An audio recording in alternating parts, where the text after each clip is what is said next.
Hey, I'm Bob, totally blind since birth, into Star Wars. Going to be taking a look at an action figure from Star Wars Legends. He comes from a Crimson Empire comic 2-pack. We took a look at Carnor, the first of the Royal Guard, last year from that 2-pack, and this is Carnor Jax.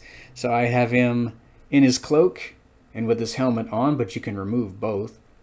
We'll take a look at that in just a second.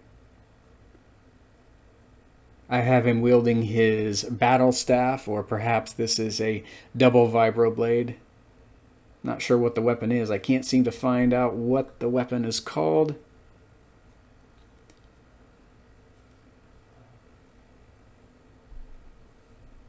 Now I'm going to remove the helmet here. Place that aside for a second and get him centered.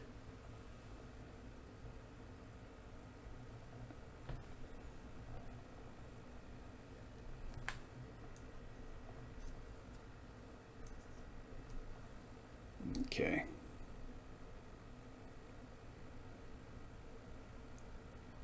Yeah, he's basically our same Royal Guard, but with a different head sculpt. So Jax was one of the most treacherous Royal Guard in Legends continuity. Sabotaged the last of Emperor Palpatine's clone bodies.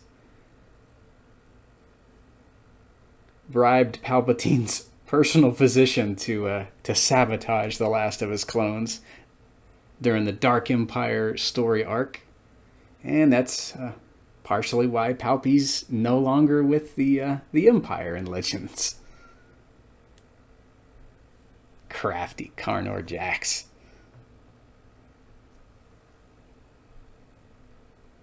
Alright, let me pause this real quick. Pause video recording button. Pause it. Alright, just like Carnor, both from the Crimson Empire comic 2-pack and on the Vintage Collection card back, you can remove the cloak. So I love the builds of these Royal Guards from the Legacy Collection. So he's all armored up under that cloak.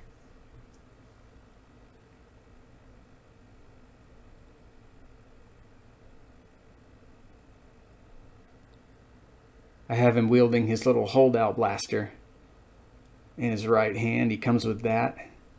You can make out that functioning holster on his right side there.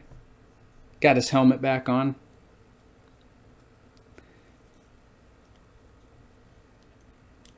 Yes, Jax was a very crafty Royal Guard. Also apprenticed to Lumaya, Dark Lady of the Sith. We took a look at Lumaya last year on the channel. You can always consult the Star Wars playlist. It'll be in the link at the beginning of all these descriptions in the Star Wars videos in case you want to go back and watch some older vids.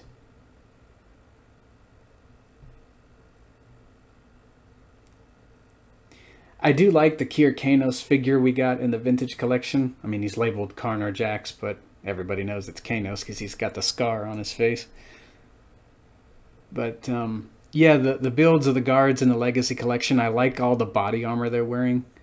Whereas if you get the Carnor figure in the Vintage Collection, I mean, you have a guard and a cloak, but once you take that cloak off, he's just wearing, you know, Carnor threads, no body armor underneath there. So I'd say this guy's probably my favorite build of Royal Guard. I think they also wore armor in Rebels when they were out of their cloaks and battling Ezra there at the end of the series. Anywho, that'll do for this Star Wars figure review. 10 out of 10. I would highly recommend this Royal Guard, but only you can determine your favorite. So I'll let you guys be the judges of that. Stop taking with pause video record. And I'll hear you next time. May the Force be with you.